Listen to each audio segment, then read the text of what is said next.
ഇത്തിരി വചനം. ഹെബ്രായർക്കുള്ള ലേഖനം 12-ാം അധ്യായം 14-15 തിരുവാക്യങ്ങൾ.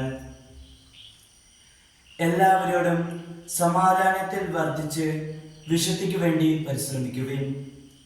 വിശുദ്ധി കൂടാതെ ആർക്കും കർത്താവിനെ ദർശിക്കാൻ സാധിക്കുകയില്ല.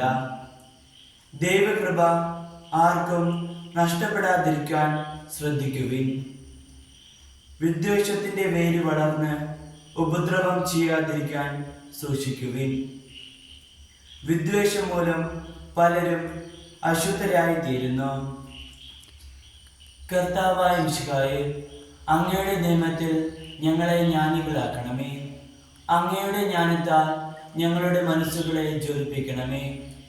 അങ്ങയുടെ സത്യത്താൽ ഞങ്ങളുടെ ആത്മാക്കളെ വിശുദ്ധീകരിക്കണമേ. അങ്ങനെ ഞങ്ങളെപ്പോഴും അങ്ങയുടെ വചനങ്ങൾ പാലിക്കുന്നവരും കൽപ്പനകൾ അനുസരിക്കുന്നവരുമാകട്ടെ. ആമേൻ.